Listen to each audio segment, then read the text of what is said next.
Viewpoints talks about the impact of small donations after this. Technology changed the way I listen to music. Technology changed the way I plan travel. Now, technology is changing the way people invest. Whether you're a multi-million-dollar investor or just starting out, Betterment is the smart answer to the question, how should I manage my money? Powered by smarter technology and personalized for your financial goals, Betterment automatically manages your investments and minimizes taxes, all for a fraction of the cost of traditional financial services. You just set it and forget it. With over 95,000 customers and $2.3 billion under management, Betterment is the smarter, easier way to invest. Isn't it time you use smarter technology to build your wealth? Sign up today and receive up to 6 months free. Get full terms and conditions at betterment.com/podcast. Betterment. Investing made better. Sign up for your free trial at betterment.com/podcast.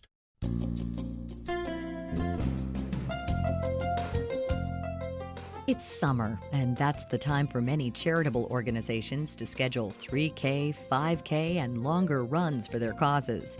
It's also time for the many festivals that give some or all of their profits to a particular cause. How do you know if the $5 you put into the jar or the money you give to a charity from completing a race is doing any good? And how can you maximize your donation to get the most bang for your buck? Carrie Morgridge wondered about these things, too. She's the vice president and self-proclaimed chief disruptor of the Morgridge Family Foundation. She was looking for answers to all of those questions, but couldn't find them. So she decided to research the issue. Her findings, and a good deal of advice gleaned from her own successes and failures in giving, are compiled in her new book, Every Gift Matters: How Your Passion Can Change the World. After 15 years of working at the foundation, that gave me enough courage and enough experience to feel confident to write this book. The second thing is, when I went out to get advice to help my own foundation, I found that everything was in academia mode, and there wasn't a lot of advice for regular people like me to say, well, how do I give a thoughtful grant, or how do I follow up with somebody, or how do I get involved? You know, just the basics. That book did not exist. So I wrote a book that didn't exist. The subtitle, How Your Passion Can Change the World, seems a bit grandiose for small donors who put a few bucks in a food pantry's donation jar or writes a small check at the holidays. Compared to the well-known philanthropists who give millions and billions and get to go to all those swanky fundraisers, it seems like such a tiny effort. Morgridge says that you'd be surprised how much your donation counts. For every dollar a large foundation like Bill or Melinda Gates or a Walton Foundation gives, the average taxpayer is giving $5. Yes, big foundations do get a lot of hype, which is great actually for that cause. But it's actually us, the average people, who are giving in 5s and 10s and 20s that are making a huge impact and a huge difference, too. Morgridge says that just giving your donation and walking away is fine, but you should connect with the charity that you're giving to and make your feelings known about how you want the money spent. Believe it or not, a donor of any level can write up some pretty strict ground rules before handing over their cash. I'm a large United Way donor. And I really enjoy United Way because I can do foster care, I can do homelessness, I can do reading clubs. So if I want to give a $2,500 donation to early childhood education reading, I can restrict my money towards that particular cause. And I can also say, by the way, 100% of it needs to go to this cause, or I'm not going to write you my check. You have the power to do that with every check you write. But you have to be in communication, and those guidelines have to be set up front, that this is how I want to donate my money. You can also put a time limit on your donation. The other thing I really encourage people to do, and I learned this the hard way, is I call it the impact of time. We used to give a gift, but they wouldn't spend my money till 6 months later. And that really frustrated me. I wanted my $100 or my $500 check to go to the cause now, not 6 months from now. So I make it clear that they need to spend my money within 30 or 60 days. And if they don't have a need for it in those 30 or 60 days, I want my money back. And did you know that you have the right, any donor has the right to ask for their money back if it's not spent? Morgridge says that if you're devoted to animal rescue causes or children's hospitals or food banks, and there are a number of them in your area, you need to do some homework and invest a little time in seeking out the one you feel good about giving to. We like to go in and actually see the hospital itself and meet the leaders. If you don't have time, I would really talk with your friends and family about what organizations they're supporting and really thoughtfully ask them if they're receiving a heartfelt thank you, if they're really receiving back, because that's kind of the dirty little secret in giving, is that we actually receive more than the person on the other side. There's this warm, euphoric feeling that you can get from helping somebody out, from getting involved. So when you're picking that organization, talk to your friends, talk to your family. And 9 out of 10 times, somebody will tell you immediately, Jim has a connection at Children's Hospital, and he's really involved there, and he volunteers there all the time. You should talk to him. Take that lead and follow up with it. But if you're just giving $100 or so to a hospital, are they going to show you the same hospitality and attention that they would if you were giving $100,000? If they don't, you shouldn't write the check. I do 185 projects a year, and I expect each and every one of them to treat every donor the way they treat me. And if they don't, it's time to move on. And that's why it's so great that we have options now, because I have charities that would just kiss your feet that they got $100. So a charity we support, it's a nationwide charity called Book Trust. And for $7 a month, every child gets books. Well, $100 gets a child like a year and a half worth of books. That has a huge impact on that child.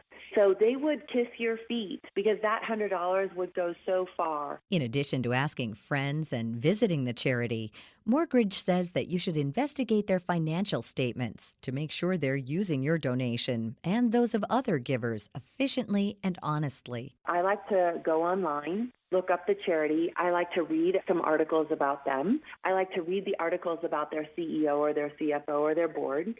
And then I immediately go on their IRS Form 990. That's a form that anybody can get on, and it shows you how much money they've raised, how much money they spend on operations, and then how much they spend to the cause. So I do my homework first, and then I give them a call. And it really depends on how they take my call, if I'm going to get involved. If I really like them, I schedule a site visit. And also on a site visit, I don't just go by myself. I normally take 2 or 3 other people because sometimes I hear something different from what they hear.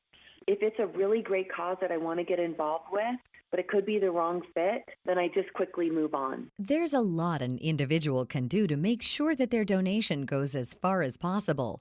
Morgridge says that leveraging a donation is one of the best ways of getting the most for your money. Every time John and I are really keen on working with an organization, we make sure that they already have another donor out there who's the match donor. What that means is that another person cares enough about the cause too, but they say, hey, I'm only going to give you this money if you match it. There's also a federal component to the matching for some organizations, such as United Way. There are many organizations who are part of the federal pull-down dollars, which means if you're doing health and human services or you're doing education, you're funding in education causes, they actually have a federal match on the side as well. So you put up $1 at United Way, then I put up $1 at United Way, and then the federal match to our $2, they match us, and it all goes to early childhood education. So last year we put up quite a significant amount of money. It was over $1 million, but the people in Denver matched us by over $1 million. So our $2 million turned into $4 million. And I know those are big numbers and hard for people to understand, but the $1 million match run by United Way was done in 5s and 10s and 20s.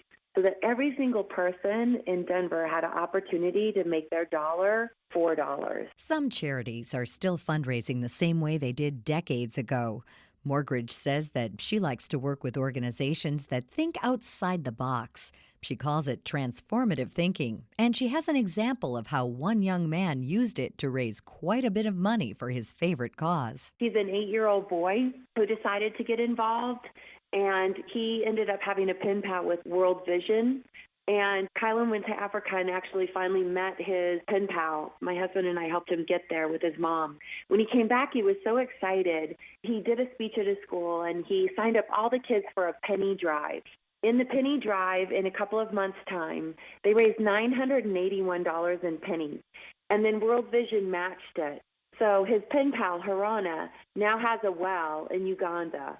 And I say this because I think it's in all of us to have our own penny drive for our own cause. It's just about taking that first step and making a difference. But we all have it in us to make that difference. Morgridge has much more research, advice, and actual stories of giving in her book, Every Gift Matters. Most of all, she wants people to understand that in giving, the donor receives so much more back than the charity in just the sheer joy of knowing that they've helped someone over rough times, or educated a young child, or provided a well for a small village. You can find out more about Carrie Morgridge, the Morgridge Family Foundation, and her book on her website at Carrie Morgridge. That's CarrieMorgridge.com. For information about all of our guests, log on to our site at viewpointsonline.net. You can also find archives of past programs there and on iTunes and Stitcher. Our show is written and produced by Pat Reuter. Our production directors are Sean Waldron, Reed Pence, and Nick Hofstra. I'm Marty Peterson. And now, a touching moment while staying in touch with Geico. Just the other night, as I gazed up into the sky, I saw a shooting star. In that moment, I made a wish that Geico would be available 24/7, by phone, on the web, or with the Geico app. After that, I realized my wish had already come true. So basically, I had just wasted a perfectly good wish. Then I started to think about dolphins and felt better right away. Geico. Anywhere, anytime.